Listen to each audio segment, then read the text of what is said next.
聖書を開き、声を合わせて拝読してまいります。おなじの方同士、どうぞ聖書を開いてくださり、またモニターをご覧くださっても結構です。エレミヤ書20章7節から18節。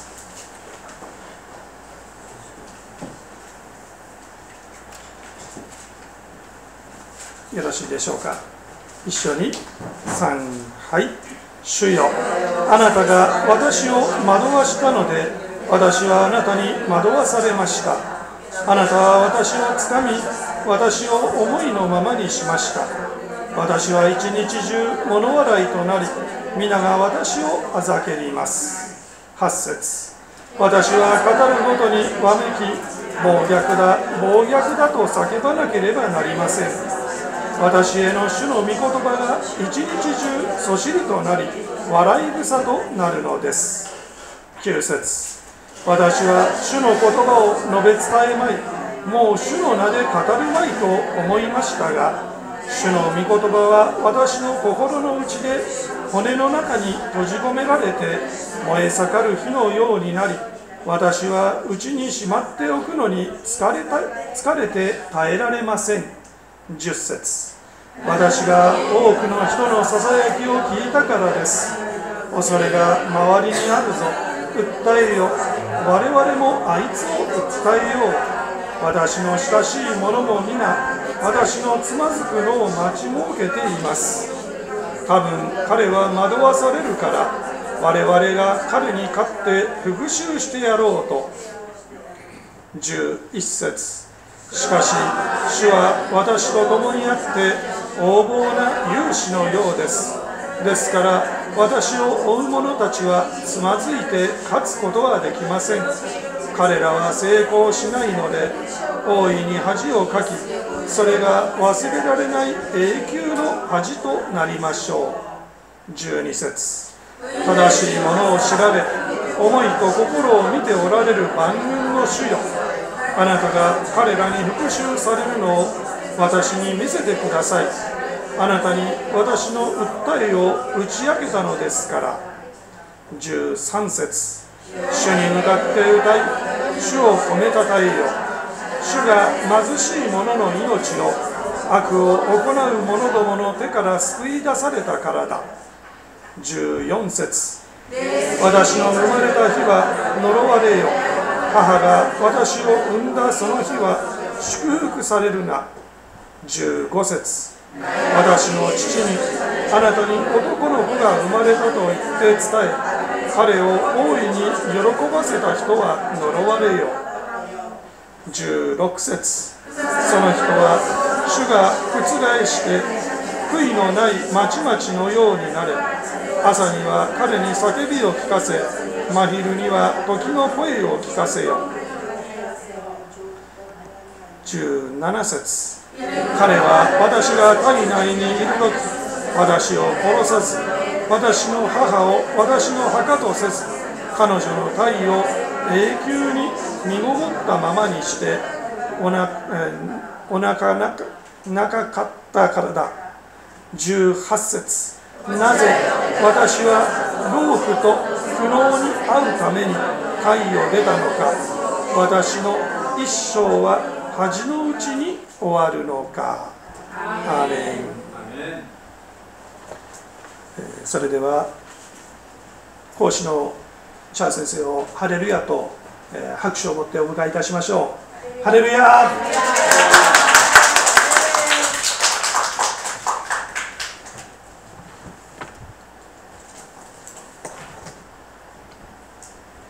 오늘 말씀 제목은 흔들림의 영성입니다.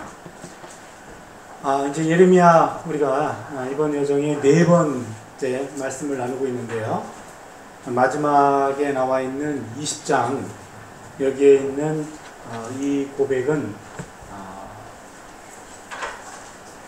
도대체 무슨 은혜를 여기서 받으라고 부르는지 이야기가 쉽지 않은 그런 본문입니다. 예레미야는 하나님 앞에 개인적으로 탄원 기도를 많이 했습니다. 답답하고 힘들고 어려운 일들이 많았던 예언자입니다. 그래서 남들한테는 말하지 않았지만 하나님한테 와가지고는 이 소리 저 소리 막소리 헛소리까지는 안 하더라도 그런 마구 하나님께 쏟아부었던 사람이 바로 예레미야입니다. 예레미야 20장은 예레미야의 탄원 기도 중에 마지막 기도입니다. 탄원 기도라고 하면 여러분이 좀 익숙하지 못한 분도 있을 텐데, 우리가 작년에 시편 가지고 여러분을 함께 만났죠. 기억하시는 분 거의 없겠죠. 시인의 영성을 찾아서 라는 제목 가지고 왔었거든요. 여러분은 기억 못해도 저는 기억하고 있는데요. 시편은 하나님과의 만남 속에서 시인들이 보인 반응이에요. 그래서 여러분 구약성경 전체를 한번 크게 그림을 그려보면 맨 앞에 오경이 있죠. 장출, 래, 민, 신, 오경하고 그 다음에 역사서가 있죠. 여호수아, 그 다음 뭐가 있죠? 벌써 사사기, 룻기, 사무엘 상하, 여기서 끝이에요. 열왕기 상하, 역대기 상하, 에스라, 느헤미야, 에스더까지 12권. 이 12권이 역사서입니다. 그래서 맨 앞에 있는 오경 5권, 역사서 12권, 전체가 17권. 이것은 하나님이 이스라엘 역사 속에 남긴 구원 행동입니다. 끊임없이 배반하는 당신의 백성들을 끊임없이 용서하고 살리는, 구원하시는 그 역사가 바로 창세기부터 느헤미야까지 17권에 나와 있습니다. 그것이 하나님의 구원 행동이라고 말합니다. 그런데 예언서를 보시면요, 예언서는 이사야, 예레미야, 벌써 다 본전 드러났어요. 그 다음에 에스겔이 있고 다니엘서가 있고 그 다음에 호세아부터 말라기까지 12권 하면은 16권이 될 텐데요. 이 예언서는 하나님이 예언자를 통해서 주신 말씀입니다. 그래서 앞에 있는 오경 역사서는 구원 행동, 하나는 예언서는 하나님의 말씀. 그래서 행동 계시와 말씀 계시를 보여주는 것이 바로 구약성경인데, 나머지 성경 시가서라고 얘기합니다.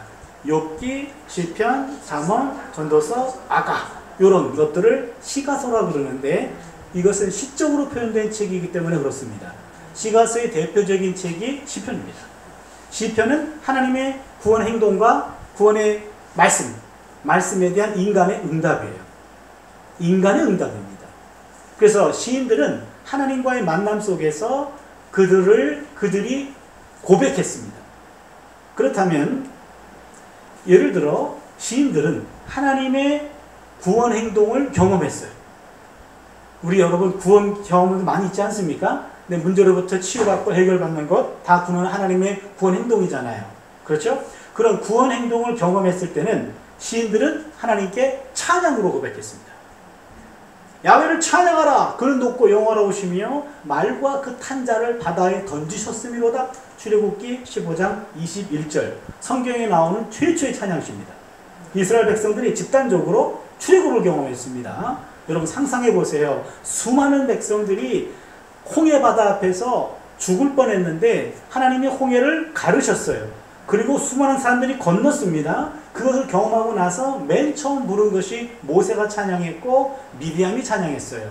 그때 출애굽기 15장 21절에 보시면 야훼를 찬양하라. 그는 높고 영화로우시며 말과 그 탄자를 바다에 던지셨음이로다. 바로 찬양시입니다.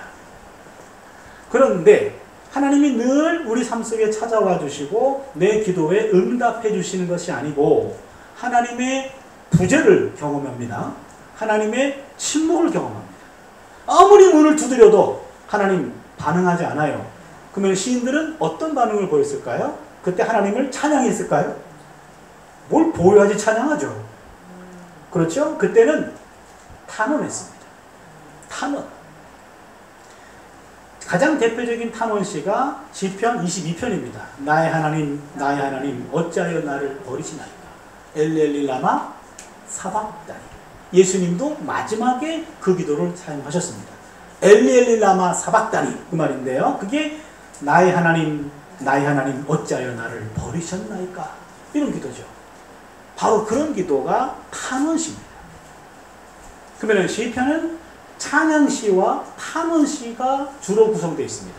찬양시는 노래고 탄원시는 기도가 되죠. 그래서 시편은 노래책이면서 기도책입니다.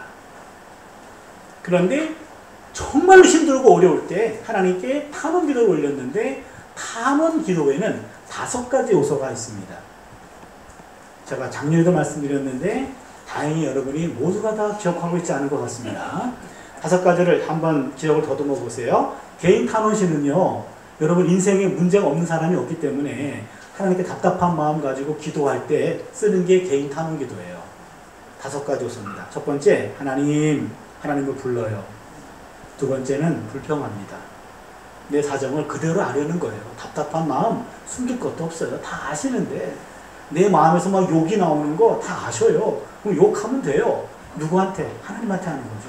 사람한테 하면 안 돼요. 하나님한테 하는 겁니다. 그리고는 간구해요. 해결해 달라고 간구합니다. 네 번째는 신뢰를 고백해요. 그렇게 할 줄로 믿습니다. 5번째는 찬양합니다. 요 5가지를 잘 기억해 주세요. 첫 번째가 뭐라 그랬죠? 부름. 두 번째는 불평. 세 번째는 간구. 네 번째는 신뢰. 5번째는 찬양입니다. 아주 쉽게 얘기할까요? 하나님, 나 죽을 것 같아요. 살려주세요. 그리 하실 거죠? 할렐루야. 이런 겁니다. 여러분 교회에서 지금까지 신앙생활 하셨으면 개인적으로 하나님께 답답한 마음 가지고 가서 기도 많이 했을 겁니다. 근데 내가 개인으로 기도할 때 이런 순서로 내가 기도하고 있네? 그분은 기도의 고수로 내가 인정합니다. 그런데 나는 아닌가비요? 그런 분이 있어요. 그냥 마구 입에서 나온 대로 기도한 겁니다. 물론 우린 그런 기도를 막달라 기도라고 그러는데요. 우리는 막달라 기도에 익숙해져 있습니다만, 그러나 정확하게 하나님은 더 익숙해져 있는 기도는 요 순서예요. 하나님, 죽을 것 같아요. 살려주세요. 그리하실 거죠. 할렐루야. 요 5가지를 꼭 기억해 주세요. 그렇다면 오늘 예레미야의 이것도 탄원 기도입니다. 한번 보세요.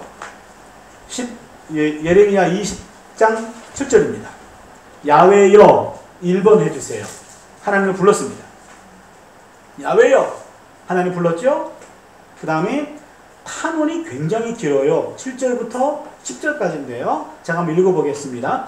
주께서 나를 권유하심으로 내가 그 권유를 받았사오며 주께서 나보다 강하사 이기셨으므로 내가 조롱거리가 되니 사람마다 종일토록 나를 조롱하나이다.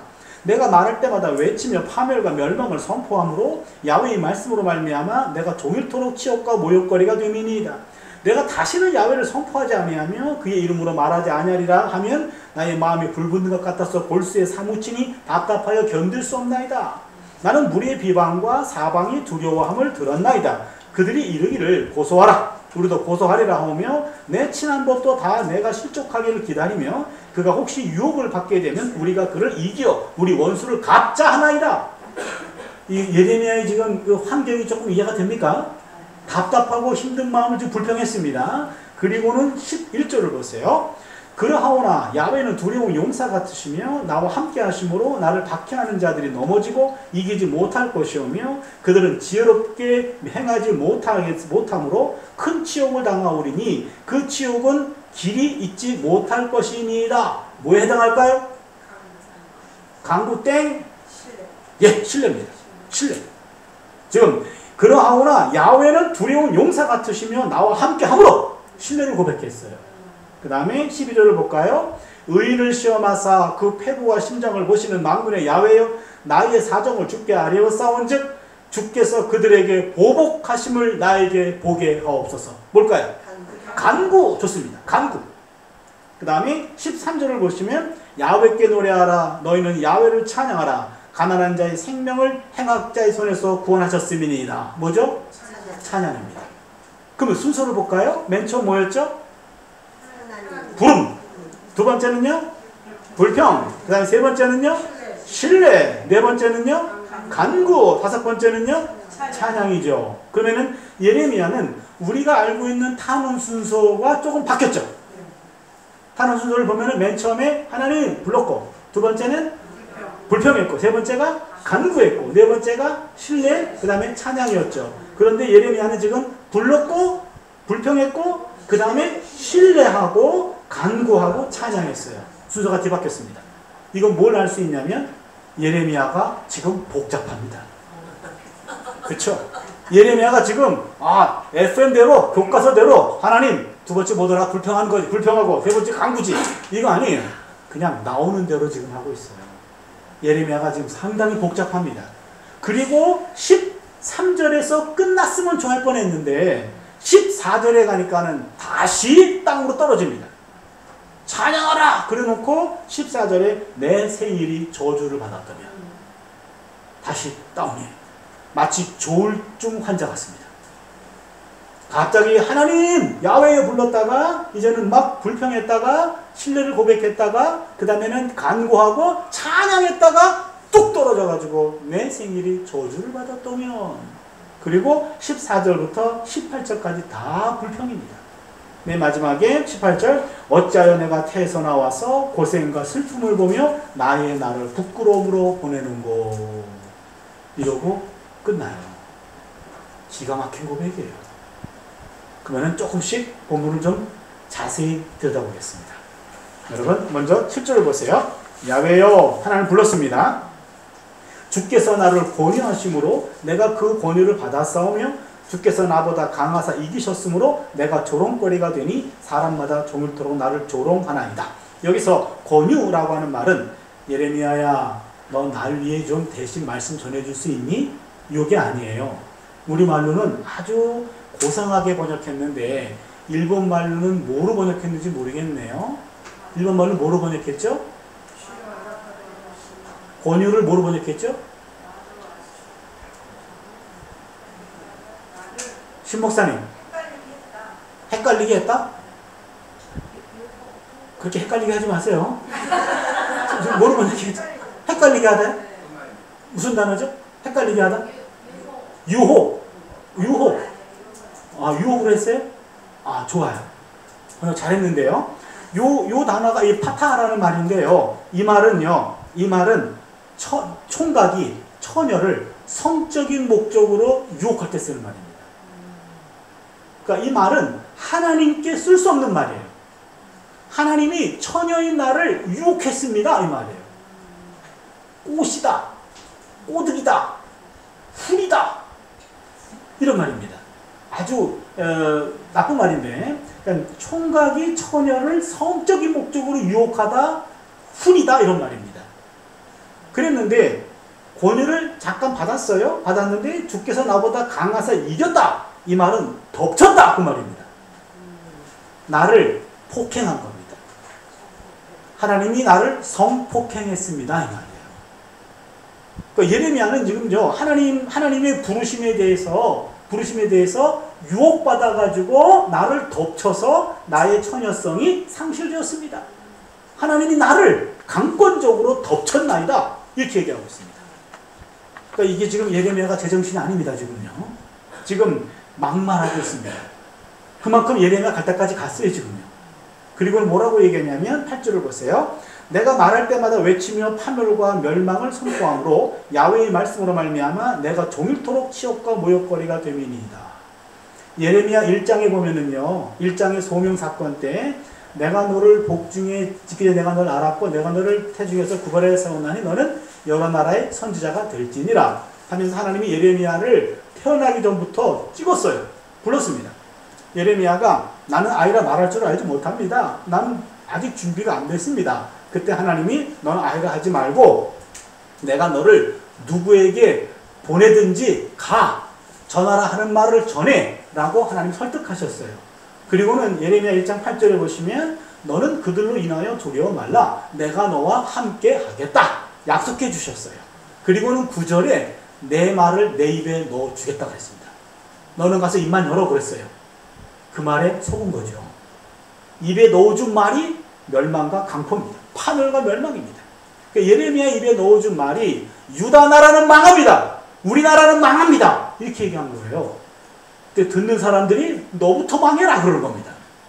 지금 조롱합니다. 치욕을 줍니다. 모욕거리가 됩니다. 하나님이 주신 말씀 때문에 내가 지금 모욕거리가 되고 치욕거리가 되고 하나님 주신 말씀을 그대로 증거하는데 듣는 사람들이 듣기는커녕 나를 모욕 주고 나를 죽이려고 합니다. 그래서 오늘부터 말 안 하겠습니다. 그게 8절이에요. 보세요. 9절입니다. 예레미야 20장 9절이죠. 내가 다시는 야훼를 선포하지 아니하며 그의 이름으로 말하지 아니하리라 하면 나의 마음이 불붙는 것 같아서 골수에 사무치니 답답하여 견딜 수 없나이다. 말 안 하겠습니다. 차라리. 말을 안 하겠다고 선포했어요? 그때 어떻게 됩니까? 내 중심이 불붙는 것 같아서 골수에 사무치니 답답하여 견딜 수 없나이다. 말을 안 하면 속이 터들어가요. 말을 하면 사람들이 죽이려고 해요. 말을 안 하면 타 죽고 하면은 매 맞아 죽어요. 이거 어떻게 하면 좋습니까? 말을 할 수도 없고 안 할 수도 없고 예레미야는 지금 딜레마에 빠졌어요. 내가 왜 태어나가지고 이런 꼴을 보는지 모르겠다 할 정도로 하나님 앞에 지금 예레미야는 마구 흔들리고 있습니다. 지금. 그러더니 9절 10절을 보시면 나는 무리의 비방과 사방이 두려워함을 들었나이다. 지금 예레미야 주변에서는요, 예레미야를 넘어뜨리려고 하고 예레미야를 지금 죽이려고 하는 사람들이 많아졌어요. 그들이 말하기를 야 고소해. 우리도 너를 고소할 거야. 내 친한 것도 다 내가 실족하기를 기다려요. 나를 아는 친지들과 친구들도 내가 실수하기만을 기다립니다. 너 넘어지기만 해. 넌 가만 안 둘 거예요. 주변 사람들이 벼르고 있어요. 기다리고 있습니다. 그가 혹시 유혹을 받게 되면 우리가 그를 이겨 우리 원수를 갚자 하나이다. 지금 여기까지가 예레미야의 불평입니다. 그랬는데요, 갑자기 예레미야 고백이 바뀝니다. 11절을 보세요. 그러나 야훼는 두려운 용사 같으시며 나와 함께 하심으로 나를 박해하는 자들이 넘어지고 이기지 못할 것이오며 그들은 지혜롭게 행하지 못함으로 큰 치욕을 당하오리니 그 치욕은 길이 잊지 못할 것이니이다. 아멘. 여기서 드디어 신앙의 고백이 나와요. 그러나 야훼는 두려운 용사 같으시며, 두려운 용사는 바로 두려운데 용사시기 때문에 그분을 물리칠 사람이 없는데 그분이 내 편이요. 하나님은 나와 함께 하심으로 나를 박해하는 자들이 넘어지고 이기지 못할 것입니다. 라고 지금 하나님을 보자 신뢰의 마음이 생겼습니다. 그리고는 12절을 보니까 하나님을 보고 신뢰의 고백이 생기니까 간구하게 됩니다. 12절 보세요. 의를 시험하사 그 패부와 심장을 보시는 만군의 야훼여 나의 사정을 주께 아뢰어 싸운즉 주께서 그들에게 보복하심을 나에게 보게 하옵소서. 여기 보시면은요, 먼저 폐부와 심장이 나오는데, 여러분, 폐부가 콩팥, 심장이죠. 그렇죠? 그 다음에 심장은 심장이죠. 지금 구약성경에서 폐부, 심장이죠. 콩팥은 감정과 정서의 자리입니다. 감정 상했어. 그러면은요, 폐부에서 상한 거예요. 심장이 상한 겁니다. 그 다음에 심장은 지성과 결단의 자리입니다. 생각하고 결단하는 건 심장이 합니다. 그리고 감정적인 것, 정서적인 것들은 폐부가 합니다. 근데 그렇다면 하나님은 나의 심장과 폐부를 보시는 겁니다. 나의 심장을 본다는 말은 나의 결정과 지성과 결단하는 자리를 보시고, 나의 심장을 보신다는 것은 내 감정과 내 정서가 어떻게 지금 변하고 있는지 감정을 보고 계신다는 거죠. 그러니까 하나님은 남들이 보지 못하는 내 속을 깊숙이 보신다는 얘기예요. 남들은 내가 말하지 않으면 내가 뭔 생각하는지 몰라요. 그러나 하나님은 말하지 않아도 내 중심을 보는 줄로 믿습니다. 예레미야는 그거를 고백하면서 만군의 주 야훼여 나의 사정을 주께 아뢰어 싸운즉 주께서 그들에게 보복하심을 나에게 보게 하옵소서. 예레미야를 지금 넘어뜨리려고 하고 예레미야가 실족하기를 기다리고 예레미야를 죽이려고 하는 사람들, 그 사람들을 대해서 하나님이 보복하심을 내게 보게 하옵소서. 예레미야의 저주기도가 되는데요. 여러분 예레미야의 저주기도 가끔 이렇게 할 수도 있습니다. 예레미야의 저주기도입니다. 나를 박해하는 사람, 여러분을 괴롭히는 사람 어떻게 기도합니까? 하나님 용서하게 주시옵소서. 그렇잖아요. 한번 좀 예수님 흉내 내보는 거 아닙니까? 그렇게 해서요, 예수님 흉내 내고 사랑으로 덮게 해주세요 해서 하나님이 사랑의 은사를 주시면, 성령으로 나를 가득하게 채워주면 내 정신이 아니라 성령의 정신으로 그 사람을 용서하게 된단 말이죠. 그런 은혜가 우리에게 있어요. 그렇잖아요. 그러니까는 부부가 지금까지 살잖아요. 그렇죠? 그 평생 외우수랑 사는 거 아닙니까? 하나님의 은혜가 있기 때문에 사는 거예요. 그런데 때로는 용서가 안 되는 그런 사람이 있을 수 있어요. 기도할 때는, 눈 감고 기도할 때는 용서가 돼. 눈 뜨고 보면 용서가 안 돼. 어떻게 하면 좋습니까? 그때는 기도를 바꾸는 거예요. 그때는 정직하게 기도하는 겁니다. 하나님 정말 안 보고 기도할 때는 용서가 되는데 그 사람 보면은 용서가 안 됩니다. 하나님 어떻게 하면 좋습니까? 교회 눈 감고 다닐 수도 없고 어떻게 하면 좋습니까? 하나님 그 사람을 죽이든지 이사가게 하든지 안 보이게 해주십시오 라고 공개적으로 기도하시면 안 되고 개인적으로 기도하는 거예요. 개인적으로 하나님한테 아무도 모르게 하나님 이 마음 아시죠? 이 마음 아시죠? 내가 그분만 안 보면은 마음이 편할 텐데 신앙생활이 활기차고 좋다가도 그 사람만 보면 표정 관리가 안 되는데 어떻게 하면 좋습니까? 하나님께 와서 기도하는 거예요. 그게 바로 저주기도입니다. 물론 이런 저주기도는요, 오늘 예레미야도 했어요. 그 다음에 다윗 저주기도 전문가예요. 시편에 보면 많이 나와요. 저주기도가요. 그런 저주기도를 통해서 내 마음에 있는 그런 독한 마음, 분노, 남을 죽이고 싶은 것, 이런 것들을 기도를 통해서 이것을 없애는 겁니다. 내가 복수하지 않도록 나를 좀 막아주세요. 나를 좀 치료해 주세요. 그게 바로 저주기도입니다. 예레미야는 내가 보복하겠다고 말한 적 없습니다. 하나님이 보복하기를 기도할 뿐입니다.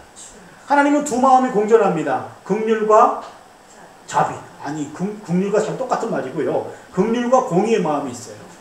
긍휼의 마음으로 품어주십니다. 용서해 주십니다. 그러나 어느 수준이 지나가고 나면 좀 손 좀 봐야 돼. 그때는 정의의 하나님으로 분노하시고 진노하시고 손을 보시는 거예요. 그러면 중보기도는 하나님의 정의를 자극하는 겁니다. 하나님, 나한테는 긍휼, 저 인간한테는 정의, 이겁니다. 그게 복수기도, 저주기도입니다. 그걸 통해서 하나님의 기준에 의해서 하나님이 역사하시는 건데 그게 저주기도예요. 하나님, 나를 대적하는 그 사람들을 적당한 시점에 하나님이 손보는 것 내가 보게 해주십시오 라고 간구하는 겁니다. 그리고는 예레미야는 그것이 응답되었다 라는 확신을 가지고 찬양합니다. 13절을 보세요. 야훼께 노래하라. 너희는 야훼를 찬양하라. 가난한 자의 생명을 행악자의 손에서 구원하셨음이니라. 이미 이루어진 것으로 믿고 찬양하는 겁니다. 그러면은 여기서 끝나야 돼. 그렇죠? 그런데 안 끝나요. 그 14절을 보세요. 내 생일이 저주를 받았다면, 14절에서는요 신앙이 하늘을 찔렀어요.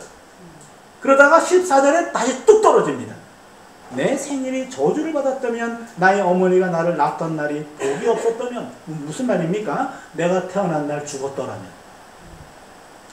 15절을 보세요. 나의 아버지에게 소식을 전하여 이르기를 당신이 등남하였다 하여 아버지를 즐겁게 하던 자가 저주를 받았다면, 이건 또 이 친구는 무슨 죄예요 또?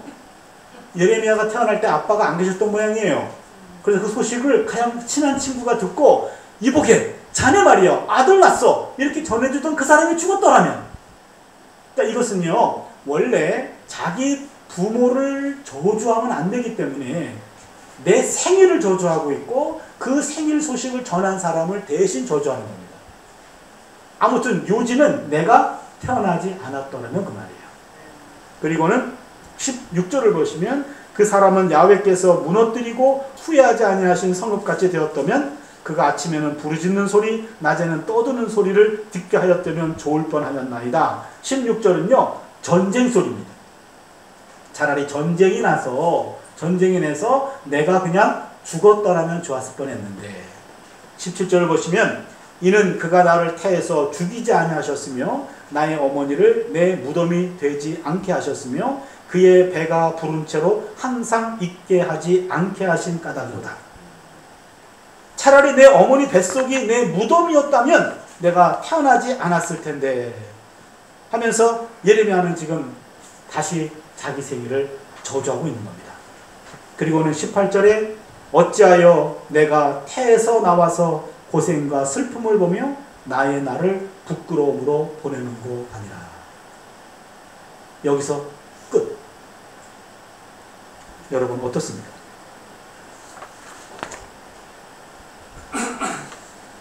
많은 예레미야 전문가들이 요 18절로 끝나는 것 때문에 당혹스러워해요. 아니 지금 더 예레미야 더 할 말 없니? 지금 따지고 있어요 지금. 어떻게 거기서 끝나니? 또 할 말 없니? 거기서 끝나면 어떻게 해요? 아니 신앙인이 믿음의 사람이 내가 왜 태어나가지고 이런 슬픔으로 보내는 거 끝! 웃더라고. 그렇죠. 저도 이것을요 제가 예레미야 전문가이긴 합니다만 한 30대 40대까지만도 이게 이해가 안 됐어요. 이 본문 가지고 설교를 해보지를 못했습니다. 무슨 설교를 합니까? 힘들면은 이렇게 저주하고 끝내십시오. 이게 설교 제목입니까? 그럴 수 없지요. 너무 아주 이상한 부분입니다. 그런데요, 여기서 우리가 하나 기억할 것이 있습니다. 예레미야 같이 아주 경건한 사람이라 할지라도 내적으로 신앙이 아주 하늘을 찌를 동안, 하늘을 찌른 것 같이 이렇게 높아지는 순간이 있지만 또 한순간에 또 푹 꺼지는 순간도 있습니다. 예레미야가 정신병으로 무슨 조울증에 걸린 사람으로서의 반응이 아니라 우리도 이와 같은 경우가 종종 있다 그런 말이죠. 우리하고 다르지 않습니다. 나만 그런 줄 알았더니 나만 그런 게 아니네. 오히려 예레미야를 통해서 아, 나랑 비슷한 친구가 하나 있네. 그것을 우리가 여기서 공감하게 돼요. 아하, 사람이란 늘 좋은 게 아니구나. 어느 경우에는 좋았다가도 한순간에 푹 꺼질 수 있는 것이 인간이구나. 이렇게 오르막이 있고 내리막이 있고 왔다 갔다 하는 것이 우리네 인생이구나. 그걸 여기서 하나 배웁니다. 특별히 예레미야 10장을 읽고 나면은요, 많은 분들이 당혹스러워하는데 예레미야 시대와 동일한 시대에 살았던 또 다른 예언자가 있습니다. 하박국입니다. 하박국. 요 하박국 3장 17절로 18절에 있는 말씀은 아주 은혜스럽습니다.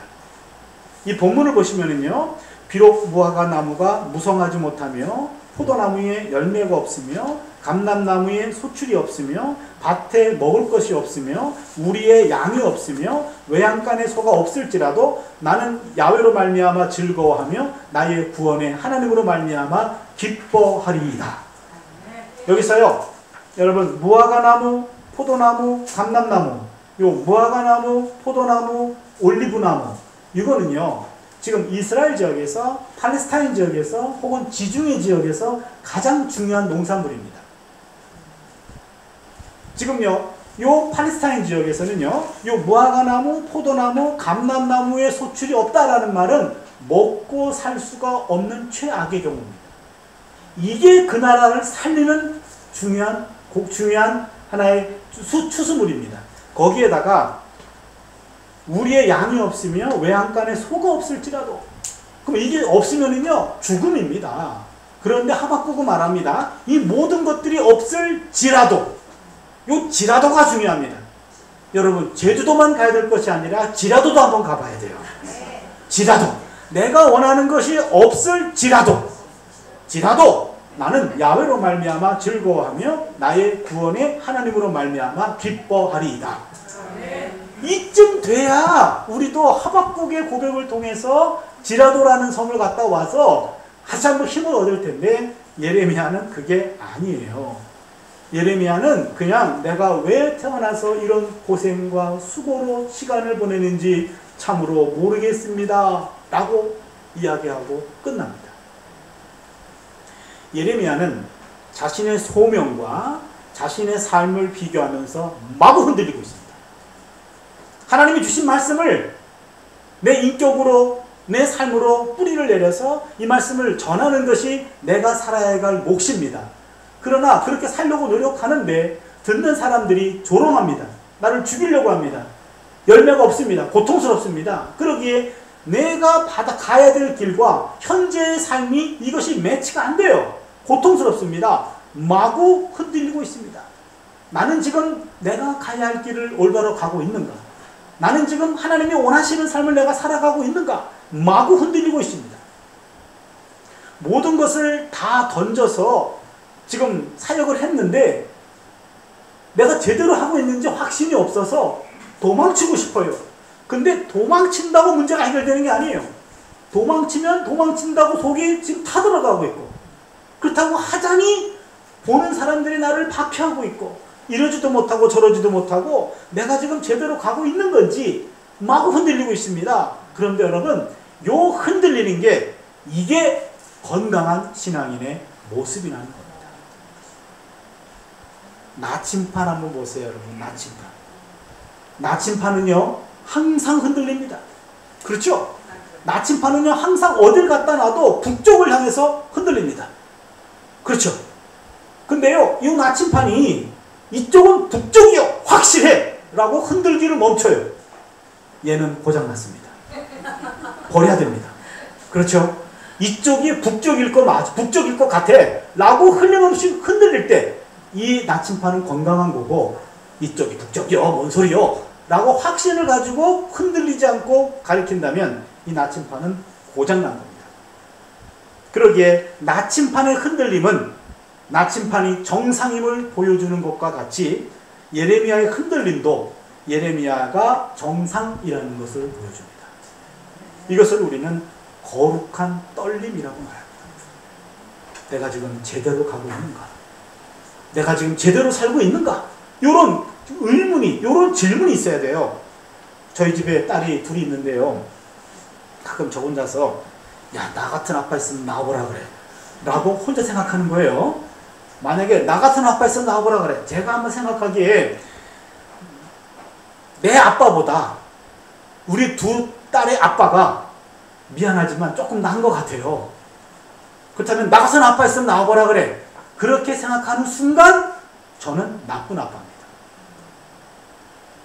그거 어떻게 되는지 아십니까? 나와 같은 아빠 있으면 나와보라 그래. 그렇게 되면 나는 완벽한 아빠라고 내가 착각하는 거예요. 그러면은 너는 왜 그 모양이 이렇게 됩니다. 그렇죠. 나는 옳고 내 자녀들은 항상 부족하게 보이는 거예요. 나는 문제가 없고 네가 문제가 있는 거 이렇게 되는 겁니다. 정말로 좋은 아빠는 내 할 도리를 다 하지만 그러나 더 못해준 것이 미안해서 내가 정말로 제대로 된 아빠인가 라고 흔들리는 거예요. 내가 제대로 된 아빠인가? 라는 의문이 있을 때 나는 내 자녀들에게 지적하고 책망하지 않아요. 내가 부족한 아빠인데. 그때가 건강한 아빠가 됩니다. 떨릴 때 건강한 겁니다. 흔들림이 없는 확신보다는 흔들림이 있는 고민이 더 건강한 거예요. 내 안에 내가 흔들린다는 것은 내 안에 자리 잡고 있는 옛 자아와 죽어야 될 옛 자아와 거듭난 신앙인으로 새롭게 태어날 새로운 자아, 옛 자아와 새로운 자아가 끊임없이 대화하고 있다는 겁니다. 이게 창조적인 흔들림입니다. 이것을 거룩한 떨림이라고 말할 수 있습니다. 도종환 시인의 흔들리며 피는 꽃이라는 시가 있습니다. 많은 분들이 좋아하는 시인 것 같아요. 제가 한번 읊어드리겠습니다. 흔들리지 않고 피는 꽃이 어디 있으랴? 이 세상 그 어떤 아름다운 꽃들도 다 흔들리면서 피어나니, 흔들리면서 줄기를 곧게 세웠나니, 흔들리지 않고 가는 사랑이 어디 있으랴? 젖지 않고 피는 꽃이 어디 있으랴? 이 세상 그 어떤 빛나는 꽃들도 다 젖으며 피었나니, 바람과 비에 젖으며 꽃잎 따뜻하게 피었나니 젖지 않고 가는 사람이 어디 있어요? 이 시인은 말합니다. 지금 어느 꽃도 흔들리지 않는 꽃이 없습니다. 다 흔들립니다. 근데요, 여러분, 꽃이 흔들릴 때 그냥 아무 생각 없이 흔들리는 게 아니라요, 흔들릴 때 어떻게 하는지 아십니까? 흔들릴 때 꺾이지 않고 뿌리가 안 뽑히기 위해서 뿌리를 더 깊이 내린다는 거예요. 흔들릴 때 뿌리를 깊이 내립니다. 흔들릴 때 줄기를 고추 세웁니다. 이러면서 더 깊어지고 단단해지는 거죠. 그렇다면 가만히 있을 때가 아니라 오히려 흔들릴 때 좀 더 아름다운 꽃을 피울 수 있다라고 하는 말이 됩니다. 망설임은 성실성의 증거이고 확신은 사기의 증거일 수 있습니다. 망설인다는 것은 아주 성실하다는 거예요. 과연 내가 그걸 할 수 있는가? 라고 이것저것 생각해보며 고민하는 겁니다. 그런데 할 수 있어! 라는 확신은 사기의 증거일 수도 있다는 겁니다. 자기가 절대 진리를 소유하고 있다 라고 생각하는 사람은 아무도 사랑할 수 없습니다. 마하트마 간디가 한 말이에요. 자기가 절대 진리를 갖고 있다고 생각하는 사람이 어떻게 남을 사랑할 수 있겠는가? 무슨 말입니까? 나는 늘 옳다 라고 생각하는 사람이 어떻게 남을 이해할 수 있다는 거예요. 바로 이것을 근본주의 신앙이라고 말합니다. 근본주의 신앙을 가진 사람들은요, 다른 입장이나 다른 견해에 대해서 이해하기보다는 지적하고 공격하는 일들이 많아요. 왜냐하면 나는 올바로 신앙생활을 하고 있다. 근데 나는 그것이 아니라 나만으로 바뀝니다. 나만 올바로 신앙생활을 하고 있어. 당신들은 왜 그 모양이야? 하면서 남을 이해하기보다는 남을 정죄하기 쉽습니다. 이것은 자기 확신이 위험할 수 있다는 말이죠. 자기 확신. 여러분, 자기 확신이 있는 사람이 정말로 위험한 사람입니다. 그러기에 극단적인 표현일지 모르지만 회의가 없는 강철 같은 확신은 아무래도 의심스럽습니다. 삶 자체가 이럴 수도 있고 저럴 수도 있는 모호하기 이를 데 없는 것이 인생 아닐까요? 만물은 흔들리면서 흔들리는 만큼 튼튼한 줄기를 얻습니다. 마찬가지로 살아있는 동안 살아있는 것들은 다 흔들리게 마련입니다. 자기가 정해놓은 길을 흔들림이 없이 뚜벅뚜벅 걸어가는 사람을 보면 한편으로는 부럽기도 하지만 다른 한편으로는 외계를 보는 것 같아요. 저게 인간인가 싶습니다. 여러분, 흔들려도 괜찮습니다. 아니, 흔들려야 합니다. 그래야 뿌리를 더 깊이 내리고 줄기가 든든히 서기 때문에 그렇습니다. 하나님을 향한 의심이 없는 사람은 무신론자다 라고 필립 얀시가 말합니다. 저는 이분의 이 고백을 보면서 내가 이상한 사람은 아니구나. 목사인 저도 때로는 하나님을 향한 의심이 생길 때가 있거든요. 근데 순간순간 하나님에 대한 의심이 있을 때 바로 있기 때문에 바로 내가 하나님을 좀 더 찾아가는 겁니다. 만약에 하나님을 향한 절대 의심 없는 사람이라면 무신론자다. 이런 필립 얀시의 그 말의 의미가 저는 조금 공감이 됩니다. 인생이란 답이 없는 길을 걸어가는 용기예요.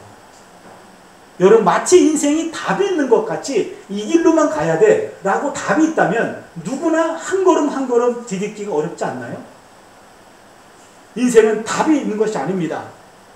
믿음의 길에는 언제나 모호함과 불확실성이 존재합니다. 그래서 신앙인의 삶은 알고 가는 것이 아니라 믿고 가는 거예요. 내가 알고 가는 게 아닙니다. 그냥 이 길이 하나님이 인도하시는 길로 믿습니다 라고 믿고 가는 거예요. 가다 보면 방향이 잘못될 수도 있어요. 그러면은 그 믿음의 하나님이 내 삶 속에 나타나셔서 방향을 올바로 틀어줄 줄로 믿습니다. 그렇게 그 믿음 가지고 뚜벅뚜벅 걸어가는 겁니다. 그러게 예레미야의 이 흔들림은 올바른 방향으로 가기 위한 흔들림입니다. 끊임없이 자기 자신과 깊이 대화하면서 나온 겁니다. 사람들은 나이를 먹으면 먹을수록 점점 더 완고해집니다. 그리고 확고해집니다. 그렇다면요, 점점 사고가 경직되는 거예요. 그리고 내가 살아온 길만이 확고해지기 때문에 점점 생각이 좁아지고 자기 경험 안에 갇히고 나만 옳아요. 그리고 다른 사람들은 잘못된 것 같이 보여요. 그래서 불편해. 간섭합니다. 가르치려고 해요. 자꾸 비난합니다. 그러면 점점 그분의 인생은 점점 외로워지는 거죠. 그렇다면 우리는 항상 내가 가는 길이 잘 가고 있는지 날마다 체크해야 됩니다. 그래야 남도 헤아릴 수 있고 자신도 돌아볼 수 있습니다. 내 길 확신만 가질 것이 아니라 내가 지금 제대로 가고 있는가? 내가 지금 제대로 사역자로 살아가고 있는가? 내가 제대로 한 가정을 꾸려가고 있는가? 내가 제대로 신앙생활을 하고 있는가? 그것이 흔들리는 거예요. 나도 지금 제대로 하는지 확신이 안 서는데 나는 확신해. 너나 잘해, 너나 잘해. 이거 하지 않습니다. 내가 흔들리는데 누굴 지적합니까? 너나 잘해야지 진짜. 그렇잖아요. 그리고 남들이 흔들릴 때 내 마음을 보는 것 같아서 위로가 돼요. 격려가 됩니다. 나도 확신하진 않지만 나도 흔들리지만 그러나 흔들림 속에서 뿌리째 뽑히지는 말자. 뿌리는 내리자. 그리고 줄기를 고추 세우면서 흔들림 속에 더 아름답게 피어나는 우리의 삶이 될 수 있기를 바랍니다. 여러분 나침판을 생각하시면서 끊임없이 흔들리십시오. 이제 흔들기를 멈추면 끝나는 거예요. 그렇게 끝나고 싶지 않으면 흔들리세요. 내가 지금 제대로 인생을 살아가고 있는가? 라는 그 물음이 있다면, 인생에 고민이 있다면 그 인생은 건강한 겁니다. 고민이 없다면 그 인생은 이미 무덤과 가까운 거죠.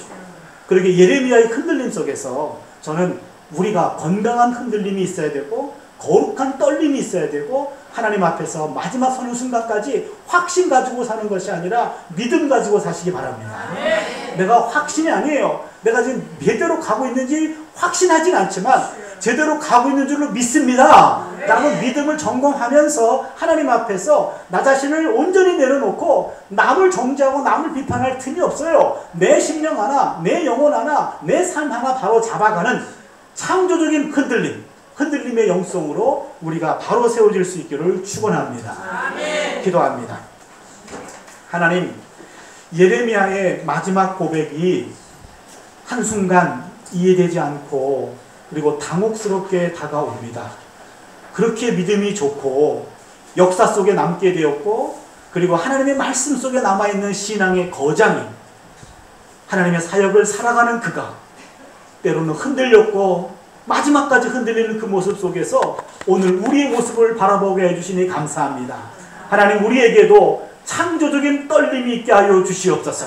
거룩한 떨림이 있게 하여 주시옵소서. 흔들리게 하여 주셔서 온전히 흔들리게 하여 주셔서 하나님 앞에 바로 세워가는 과정 속에서 우리 스스로를 쳐서 복종시키게 하여 주시고 나는 절대적으로 선이고 남은 악이다라는 이런 잘못된 유아기적 사고를 가지고 살지 않게 하여 주시고 끊임없이 하나님 앞에 나를 돌아보는 거룩한 떨림의 사람 되게 하여 주시옵소서. 우리 삶을 고민하게 하여 주시고 하나님 바로 서기 위해서 더 뿌리를 깊이 내리고 줄기를 고추 세우는 아름다운 꽃으로 만들어가는 우리 모두가 되게 하여 주시옵소서.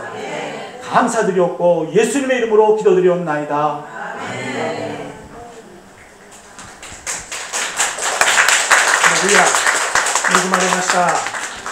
神様に感謝し、そしてまた講師のチャン先生に感謝の拍手を捧げましょう。感謝します。今回恵まれたことを神様の御前に感謝して祈ってまいりましょう。そしてそうなりますように、今日いただいた御言葉、今までいただいた御言葉の通りに私たちの信仰の成長がしていきますように、聖霊様の導きを祈り求めてまいりましょう。導かれるままにお祈りしてまいります。天の父なる神様、ありがとうございます。今回神様、チャン先生を通してまた今年も本当に私たち恵まれました。私たちの信仰生活に必要なことがエレミヤ書を通して語られました。私たちは神様、今回の4回の正解を通して恵みをいただきましたが、本当にこの4回目揺れる信仰のその連戦、私たちの本当に信仰が揺れることもあるんだということと、また揺れて当然であり、そして揺れなければそれは死んだ信仰であるということを学ぶことができ、私たちは本当に信仰と心に慰めをいただき、励ましをいただき、そして力をいただくことができましたことをありがとうございます。神様、私たちはどんなことがあってもこれからも神様を信じて、そして歩んでまいります。神様、どんなに揺れることがあっても、また時に苦しむことや悩むこと、悲しむこと、残念なこと、腹が立つことがあっても、私たちは神様を信じてまいります。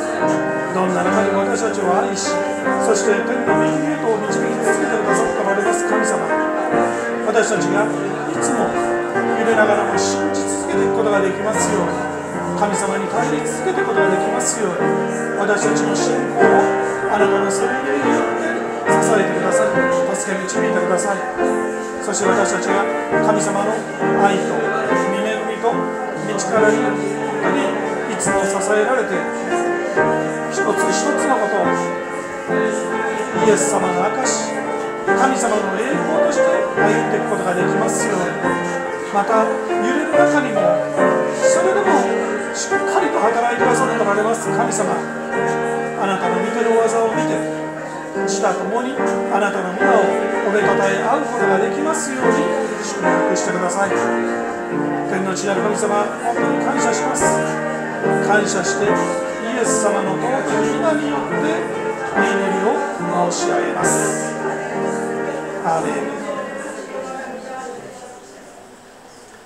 ン。正解はこれで終わりました。しかし明日はセミナーがあります。期待しましょう。そして講師の先生のためにもう一度、心を合わせてお祈りしましょう。明日一日、ご奉仕くださいます。先生の上にまた力が注がれますように、さらに恵みをあふれさせてくださいますように、先生の方にですね、祝福の手、ハレルヤと祝福の手を向けて、神様に祈りましょう。共に祈ります。天の地の神様、ありがとうございます。先生がこの4回ご奉仕くださって、そしてさらには明日セミナーのご奉仕をくださいます。神様が本当に用いてくださり、そうです、使わせてくださって、私たちの信仰のために、またこの地の魂の救いのために用いてくださりありがとうございます。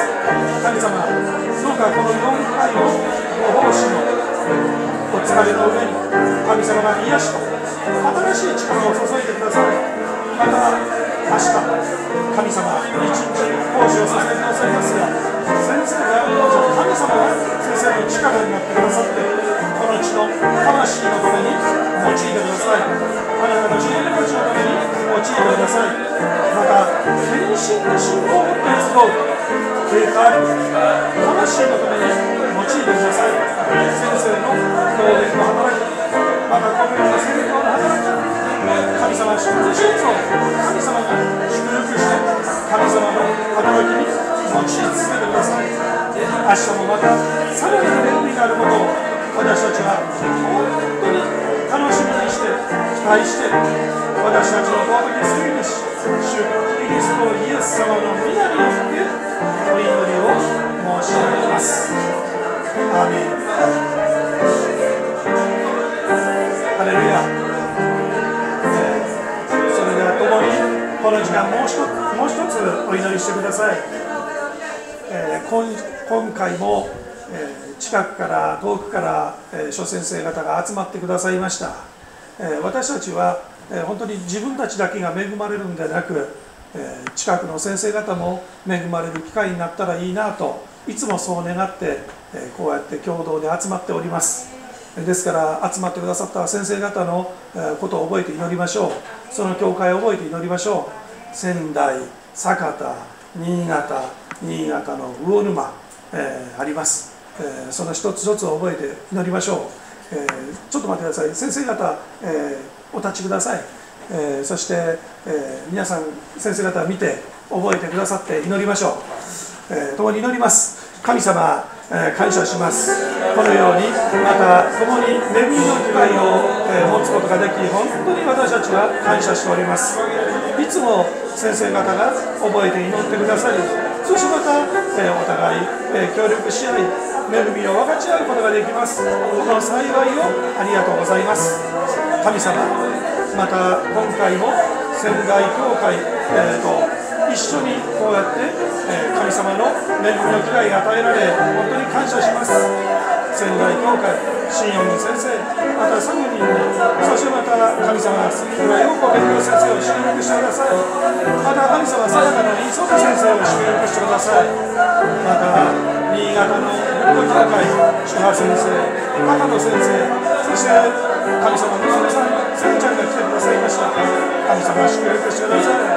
そしてまた、天の地の神様、魚沼からも大森先生が来てくださいました。神様、本当に先生方が暑い中にもかかわらず、また遠いところにもかかわらず、こうやって共に集まってくださり、共に恵みを分かち合い、祈り合うことができ、本当に感謝します。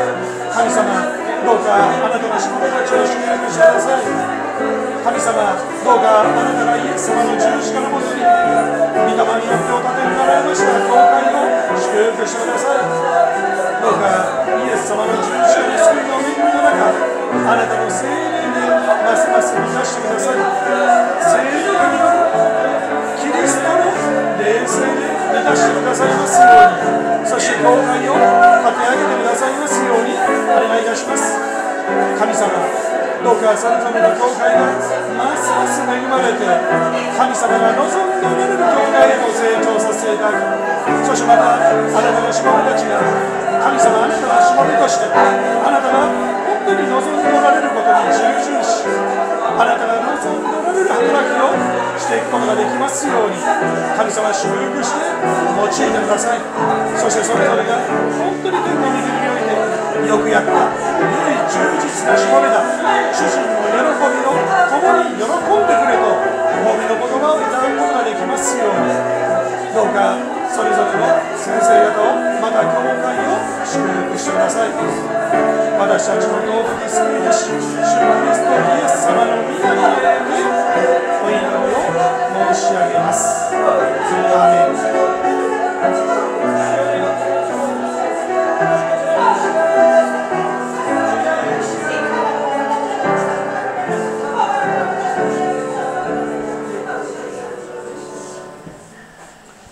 祈ります。神様、感謝します。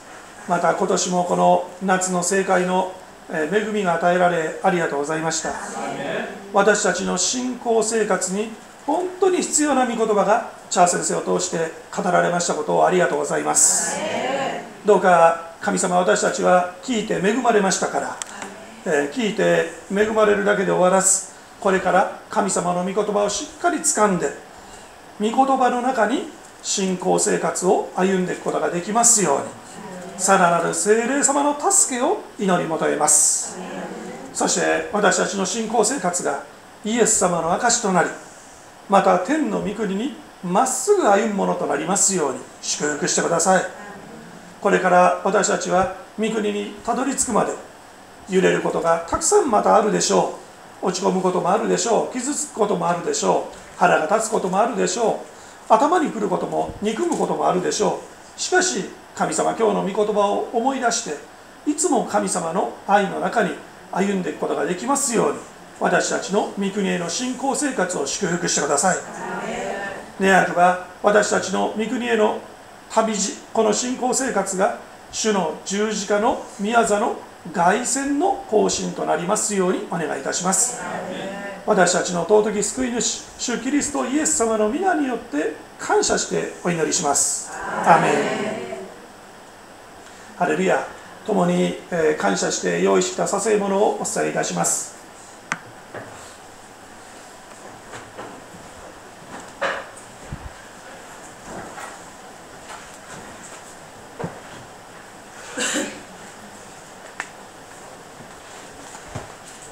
하나님 앞에 감사합니다.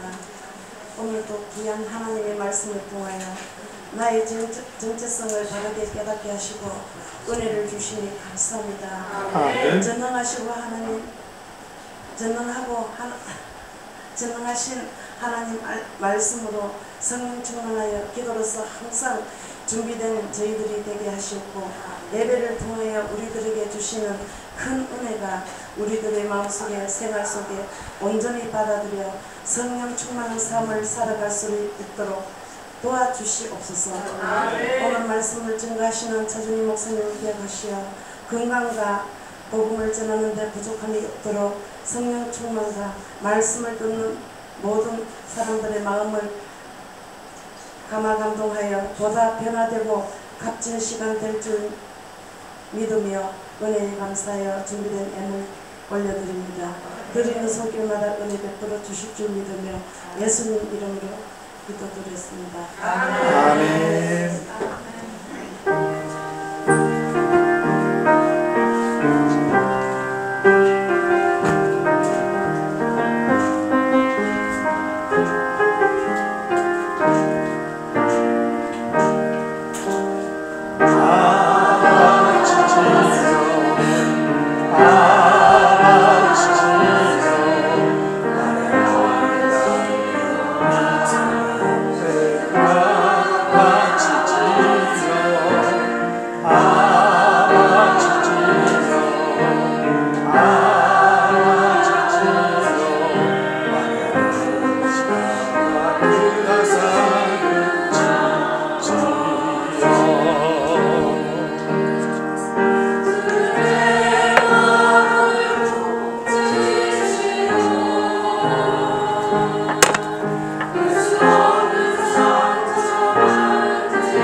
主の祈りをもって閉じさせていただきます。どうぞお立ち上がりください。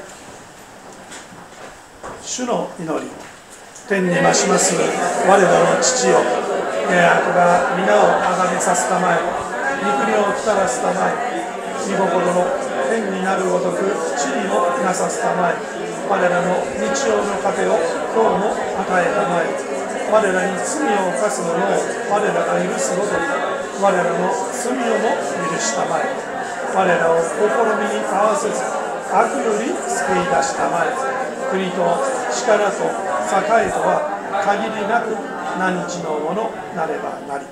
アーメン。ではコース先生より祝福のお祈りをいただきます。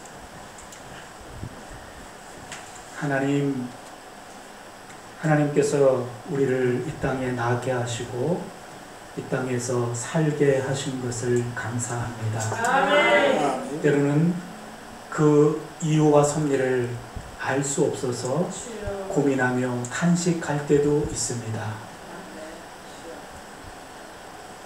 나침반같이 북쪽을 향하여 끊임없이 흔들 때가 있는데 그 흔들림 속에서 멈추지 않게 하시고 자리를 이탈하지 않게 하시고 오히려 그곳에서 더 뿌리를 깊이 내리고 줄기를 고추 세워서 내일보다 어제보다 더 내일보다 모레 점점 더 아름다운 꽃으로 만들어져가는 우리 모두가 되게 하여 주시옵소서.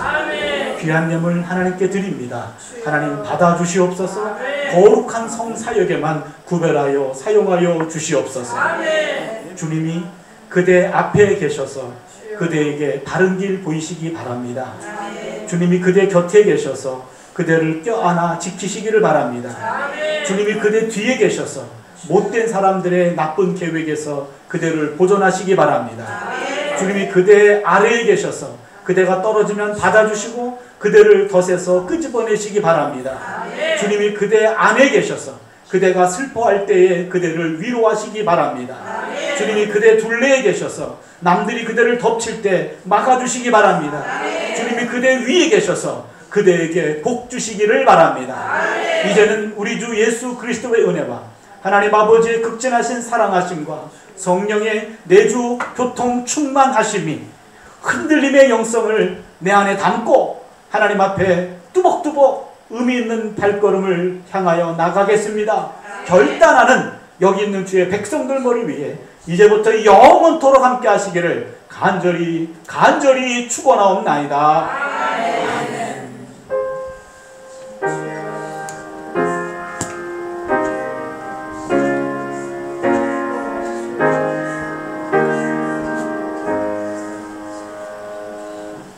할렐루야. 神様に栄光なく賞賛いたします。感謝します。そして講師の先生に感謝の拍手をもう一度捧げましょう。